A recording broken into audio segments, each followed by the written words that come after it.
Welcome back to another video, and this is my collective eyeshadow palette review video for the month of May. Welcome back, and it's that time of the month again where I'll be reviewing the eyeshadow palettes that I've been able to try out during the last month or so, and I am finally recovered from my cold. So in this week we're going to be having two videos, which the makeup news video, which I'm actually going to be filming after this one, that's going to go first live on my channel in the beginning of the week, and then at the end of the week I'll be posting this one. So we are back with the normal schedule. So I am going to be today reviewing some of the eyeshadow palettes that I've been able to sort of test out and form my opinions about them. And we are having 4 palettes for this month's review video. I will be reviewing the collective makeup review video, which is the second type of review video that I do on my channel. I think that's going to be coming out the week after this one is live, so that's going to be like following soon. About the palettes today, sometimes these are in the best and worst order, sometimes there isn't like clear favorites, so they are just in the sort of random order that I review them. But today we are actually going to be reviewing them from best to worst, because and during this month there were like clear favorites that I had, and then unfortunately there were some palettes that didn't quite make the mark. As always with the timestamps, you will be seeing which palette I review, so if you're interested in a specific palette you can just click the timestamp in the description box. But let's start talking about the palettes that I have for this video. So for this video we're actually going to have 2 K-beauty palettes, and let's just say that these two rank very differently, and unfortunately the worst one of the bunch of these and from the K-beauty palettes that I have been trying out, this is the last one. This is actually going to be, I'm going to be decluttering this after this video, because sometimes within these videos I do say it during the review that because the palette is such, it's either bad quality or just know that I will not be using it, I will be decluttering them palettes immediately. It's no use keeping palettes in my drawers that I know that I won't be using. So unfortunately the disappointing palette was this one. So this is the Rom&nd, and this is the, which one, 03 Rosebud Garden. Previously, if you have watched my videos from reviews from the Rom&nd palettes, you do know that I have actually tried 2 of these in the past, and usually they have ranked quite highly. For example, the previous one, which I think was it Fuchsia Garden, that one was one of the, I think, favorite palettes that I did like review during the month when I tried it, but unfortunately this wasn't a hit. So about the color story, as you can see, and because this is one of the smaller palettes, I'm going to be showing it close by. So this is a more, what I would say, a rose. It kind of looks like rose tone, but we're soon going to be, when I'm going to be popping out the swatches and the looks for this one, it isn't actually as rose toned as it looks in the pan, and that's not itself what was the issue that I had with this one. I was kind of thinking that the undertones of this one looked maybe a bit more the kind of warm tones that I prefer, because I do have the Pampas Garden, which is a very peachy leaning palette, and with that one I've been kind of thinking that I will probably declutter that one because it's getting too much to a direction of it being like too peachy leaning for me. So I was kind of buying this one thinking that I sort of would replace that with the this particular palette. However, unfortunately, there are quite many things that just weren't doing it for me. First of all, the mattes. So with some K-beauty palettes, and it's understandable because makeup trends can be different, especially between different kind of regions. The mattes in this one, they required a lot of building, and considering that I have tried 2 other palettes in this same series, I felt that I didn't have the issues with the mattes that are on those palettes compared to this one. I think the only mattes that sort of performed in the way that I have been used to with these palettes are the deeper mattes in this sort of corner over here. With those one I didn't feel that there was that much building that I had to do, but especially with the mid-tone and lighter mattes, it just wasn't it for me. Second issue that I had, and this is how it goes, this is purely something that I should have checked. Usually I have gotten used to the fact that they have one glitter adhesive shades in this one, so with this one I was thinking that yeah, it's gonna be this one. However, this actually has 2 adhesive glitter shades, and the other one is unfortunately something that I just didn't like. So I assumed that this shimmer over here would have been a more opaque shimmer formula, because the Pampas Garden, I think that one actually had a more of a deeper shimmer shade, but this too is actually just a shimmer with some adhesive. I'm gonna be showing it close by. So you can kind of see that it is a bit more sparse, and this is something definitely that I did have to build on my lids to get it to kind of look nice. I'm gonna now pop in the look so you can kind of see in the swatches. This didn't swatch out the greatest, but from the swatches I wasn't yet worried, because I do remember that also the previous two palettes, those didn't necessarily swatch the best. And you can kind of see that the looks that I got with this one, like, they are alright. There wasn't anything wrong with them. I was able to make this work, but to get some of these looks together, it just required quite a lot of work that I haven't gotten used to with the palettes in this particular series. I'm trying to think that who would this be for. Maybe if you really like this, if you are really more into K-beauty eyeshadow because you really like this more sheer and quite like wash of color type of look on your eyelids, then this could actually be better, because I do have seen that even though the other sort of Rom&nd palettes in the same series, that they have been more buildable, but those definitely have had kind of sort of what I would call that the colors do, some of the mattes have had punch to them, so I can understand too that not maybe to all K-beauty fans those might not have been good palettes, but this is definitely for those of you who like more of a wash of color in terms of the mattes. Also with the shimmers, like the shimmers, even the adhesive ones, again, as you can see from the looks, they turned out quite well, and as I said, I don't mind if there's one shades like this sort of adhesive glitter shades within these palettes, but because this had two ones, and again, this is something that I could have checked beforehand, and the other one was more sort of like this sparse glitter rather than the sort of this white one over here, which is actually, it's not as sparse, it's actually quite of a thick and chunky glitter, but it actually does work out when you smooth it on your lid. It does kind of give a nice effect. But yeah, unfortunately, this was a disappointment, and this will be actually something that I'm going to be decluttering after I film, because unfortunately this just didn't make it, and there is another K-beauty palette that is going to be ranking very high in this review video, and it's going to be proving like everything opposite to this one. So yeah, unfortunately, if you are eyeing palettes in this series, this is one that I would actually skip. So then we're going to be getting to a palette which was actually a first time of me trying out a palette from this brand, and unfortunately I think this is going to be going to the category of palettes that I will be taking this to my rotation a second time at some point, and then I'm going to make the decision that do I want to declutter. But let's just say that there were things that I thought that were quite okay with this one, but unfortunately there were also quite many things that I didn't think were that great with this one. So from Monolith Shop was sort of Easter sale that they had. So for those of you who don't know, Monolith Shop is a European indie brand retailer from which we can buy these sort of like overseas indie brands that would otherwise be very expensive and hard for us Europeans to get. So this was my first palette from Davini Beauty. They have had one palette before this one, and they actually just launched the Mingo palette, which is a very colorful and bright palette. That's going to be actually Monolith Shop's May launch, which is going to be going live the week this video is going to be posted. So if you're interested in that and you live in Europe, check Monolith's website. But this one was their sort of second palette, and this was on Monolith Shop's sale, and I believe this launched during last year. And as you can see from the color story, this is a sort of what I would call a neutral palette with a twist. This goes quite deep, so I think for medium to deeper skin tones this could actually be a very good option for a neutral palette. But there is, like, because it's a neutral palette with a twist, there are some fun things. I was particularly impressed, for example, with this very punchy, is it pink or bright fuchsia? Not sure how you should categorize this one, but this performed quite impressively altogether. And there are like some, what I do especially appreciate why this, with this color story, and why I sort of got it, especially when this went on sale, was that it kind of had cool tones and it kind of had warm tones. So for a neutral palette I thought that this would be quite versatile.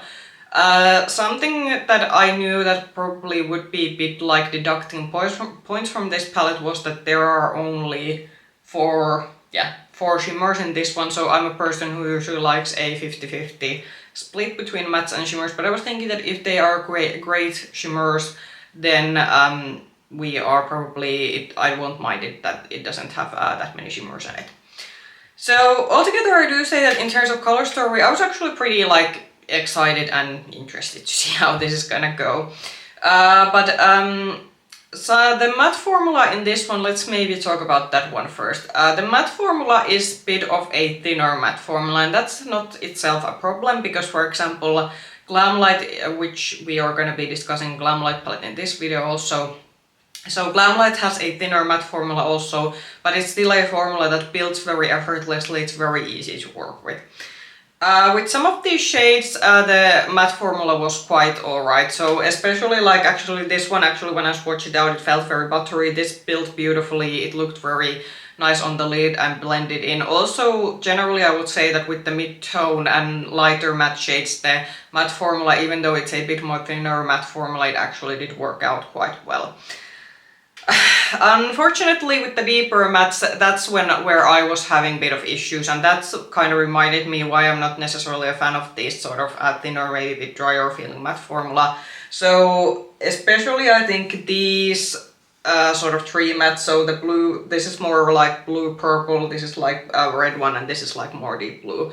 So with these one, unfortunately, I did have to work with them quite a bit more to get them to work. Some of them did end up looking, depending on what kind of look I was creating, a bit patchy, and I wasn't like, let's just say, a fan. I'm gonna now pop in also the sort of looks and swatches now.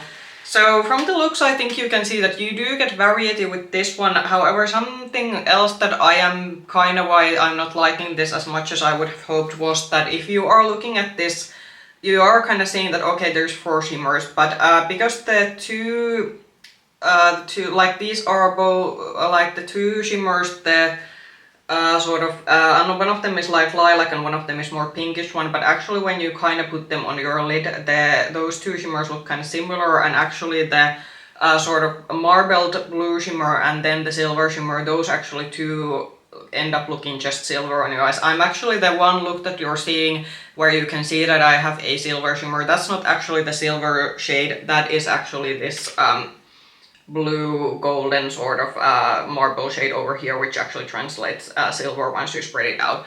So I would have hoped that in terms of shimmers they would have maybe, so because if you are only gonna include 4 shimmers, then at least I would hope that they are kind of different enough from one another. So that again is something why I'm deducting points.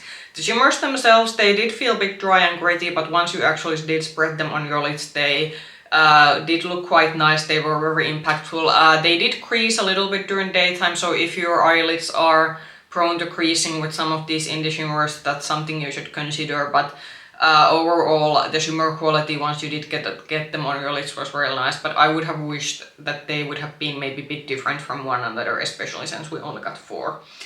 So as I said, my overall thoughts is that there are some things that I'm liking with this brand. I do think as a color story this was actually quite of a nice way of doing a neutral color story, and it is a bit more deeper leaning like color story altogether. So I do think that if you're someone who likes a more sort of mid-tone and maybe like lighter neutral looks, then you're not gonna like this one, because with the sort of color selection that this has, you are bound to end up getting quite deep looking looks altogether. But I think, as I said, that I will be putting this to my rotation again at some point, and then I am gonna make the decision that is it gonna stay in my collection, because as I said, as I have now gone through, there are some things that I do like, and I do think the creator of the brand, she does seem to have a very good eye for color stories. But it's just that, especially I think with the matte, like with the deeper mattes, there is some work that needs to be done. And also with the fact that I do feel that the shimmers, maybe the selection of shimmer shades could have been a bit more different to have some, to bring sort of diversity to this palette altogether. So then to the sort of 2 palettes that I think were definitely the better ones in this month's ranking, or sort of ranking review video. And actually the, like I do in terms of quality there is a clear number 1, but this second one is also, it's a very good palette, but let's just say that again there are a bit of like, there is a reason why the other one is better than this one. So on place number 2 for the May, we are having the Glamlite Wonka palette. This again was one of the Monolith Shop No, actually, I think I bought this. I actually might have bought this at a full price, which which I was like pretty feeling a bit bummed about, because I think it was like a week after I've gotten this one that this actually went on sale. So if you're looking this at a affordable price, you can actually now get it. I think Monolith Shop is having the Wonka palette now at like, it's like 30 euros or something. And for that price, I would definitely think that if you like this color story, you should get it. So this is again Glamlite's. Glamlite seems to only do collaboration palettes. They're going to be having the Lord of the Ring collaboration next, so the brand's been pretty busy. And yeah, so why I ended up getting this one was that I remember when I talked about this, I think on my makeup news videos, I was kind of thinking that there are things that I liked about this color story and some things why I sort of hold off and waited a little bit, mainly because I actually do like the sort of neutral matte section of this one over here, because these are more sort of purple leaning mattes, so they are kind of like neutral mattes, but they do have a bit different undertones to them. What I maybe wasn't as excited was sort of this half over here, because this has especially this more blue leaning lilacs that I'm not a fan of, but since I was able to get this on Monolith Shop, and even though I kind of did end up still paying full price for this one, but I was thinking that okay, I'm still gonna try this one out, because I do think this was pretty. Glamlite is one of those indie brands that I'd always recommend for beginners who are getting into eyeshadow, because it's a relatively affordable and also the quality is quite nice. I do have to say the quality that Glamlite seems to put in their palettes, I don't know how they do it, because at the price that they are charging, because their palettes, when they're not on sale, depending on the palette size, usually go between 30 and 50 euros, and this I think at a normal price was on Monolith like 40, 45 or 47 euros. So considering that we have much more expensive indie brands, this is very competitive in terms of price and just how the formula is. The matte formulas in this one, I have nothing to complain about. It's the very good Glamlite formula where the mattes are a bit more on the thinner side, but they build up very effortlessly. Similarly, what I do appreciate in this one is the shimmer quality. So something why the Glamlite palettes probably aren't as expensive as some of their competitors is that they usually don't get these super shifty shades usually with Glamlite palettes. There are a few like iridescent on these kind of duochromic shades, but these are more or less these sort of basic shimmers. However, they are very impactful shimmers. And actually, considering that I have now my fair share of like special shades, I can actually appreciate a palette that just has good basic shimmers that work out. This kind of does offer variety. I'm gonna put in the looks that I created. So from the looks you can see there is a very like a dramatic look in this one, because I actually wore this to a party that I had during last month, so that is why there is a bit more drama in one of the looks. But you can kind of see it from this one that you can like definitely mix together the different sides. I think I did one look that's a bit more lilac leaning, and then one look that is more like neutral leaning, and sort of, so you can mix in, but you can just stick that if you want to stick on the neutral side, or if you want to stick on this like purple lilac side, then you can also do that. Something that I do have to say, like maybe a bit of critique, is that there are maybe shades in this one that are kind of samey once you get them to your eyes. So from the sort of purple side, these sort of shimmers, so this bluish shimmer over here actually ends up looking pretty similar on the lids than the purple one if you combine it especially with these purple bluish colors on this side. And also something that I do think is that maybe this blue matte and this sort of like, even though I think this is more periwinkle, but still, so some of these do kind of, it's not like I'm not gonna deduct too many points for this, but something you should consider is that with this one, even though it has a lot of shades, some of them can end up looking pretty samey depending how you combine the different shades. But how should I say, overall I do like this a lot, and especially with the shimmer shades, there are some that are more opaque one. We also do have some toppers, so this kind of white shade over here, and this more like what is this? Lavender shade. No, it's not lavender. pinkish purple shade over here. Only shade that I don't think that I didn't try was the golden one, but I have always said that I'm not a fan of these yellow gold, so I didn't try this out, but it did swatch out great, so I have no no suspicions that it doesn't work out as well as the other shade. But I do think that if you are looking for this kind of brown palette that combines purples, especially these blue linen purples, I do think this is a good option. However, now a bit of a comparison. So something that I do think that if you are kind of now thinking that, wait a second, when you showed the looks of the Davinity palette, and I kind of do have to say that I don't think you need both of these, so I'm gonna, let's just say how it's gonna end up.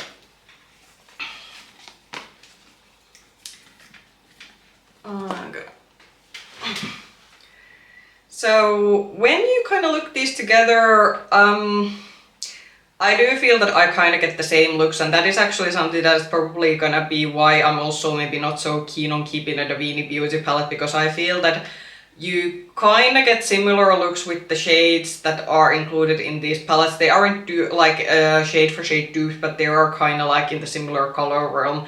But also I do think that the Glamlite palette definitely has better quality. This doesn't, for example, have the reddish shade and also some of the more cooler tone shade that the Davinity Beauty has, but otherwise this also kind of has the sort of like purplish, pinkish and sort of bluish vibe that the Glamlite palette has. So I think that if you own one of these palettes, you then necessarily don't need the other one, even though they're not like perfect identical dupes for each other. So that is actually something that I didn't consider until I started looking at my camera roll and compared the looks that I did with two. And with some of the looks I had to go for a minute thinking that, wait a second, at what week did I have the one palette in my rotation so that I'm not getting the looks mixed up. But I was able to sort of organize the pictures so that I know that I am putting the right looks with the right palette. But yeah, overall together, if you are looking for another good Glamlite palette, especially with kind of neutral color story combined with purples, I would definitely look into this one. This is very good quality.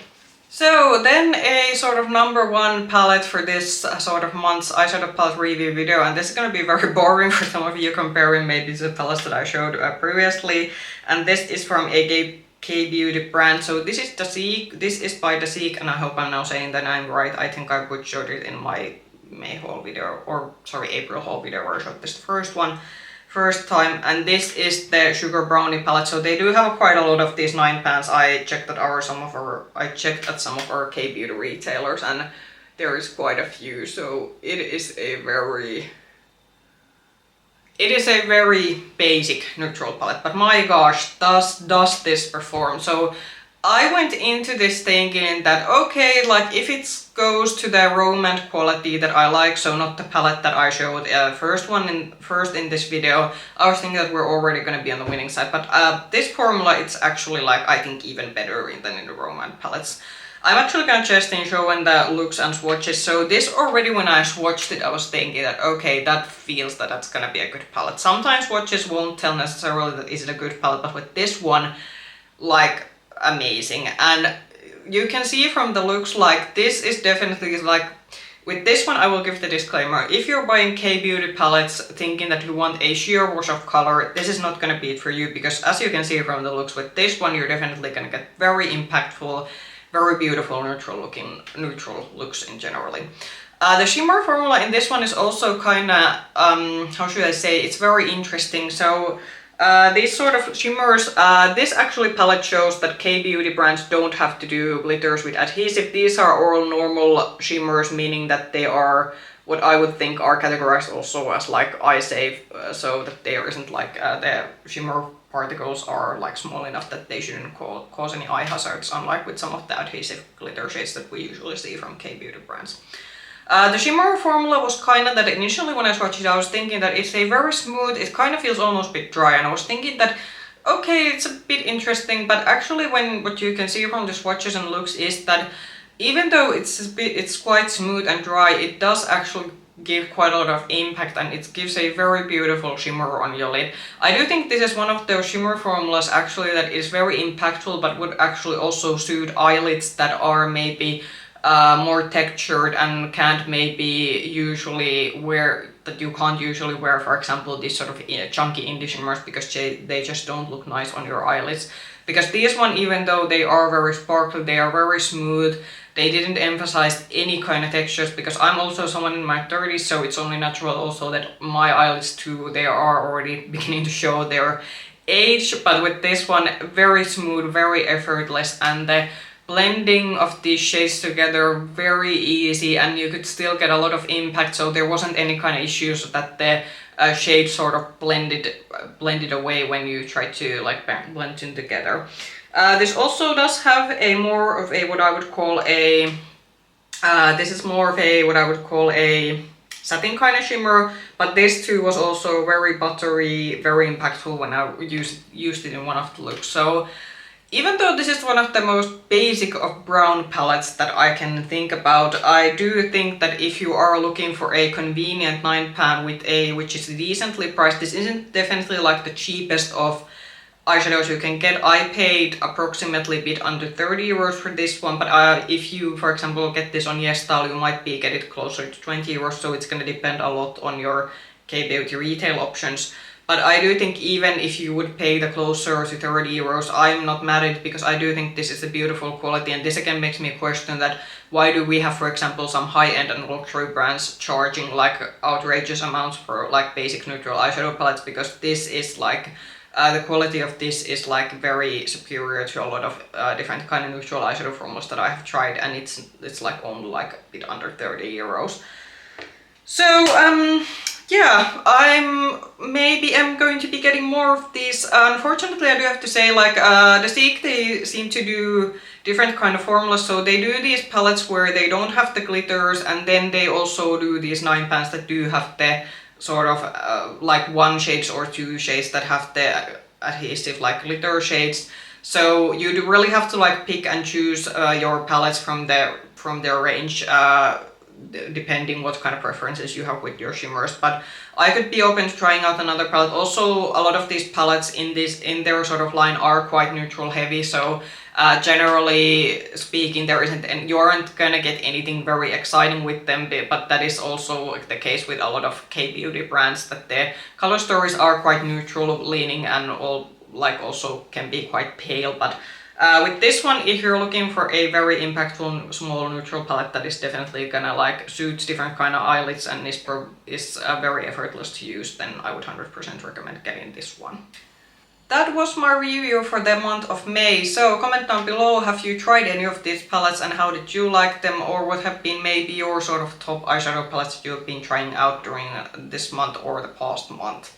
If you liked this video, push the like button, subscribe to the channel and ring the bell button if you want to get notifications from our future content. You can also find me with the same nickname, Makeup Hedgehog, on Instagram. I hope I'll see you soon in another video. Bye bye!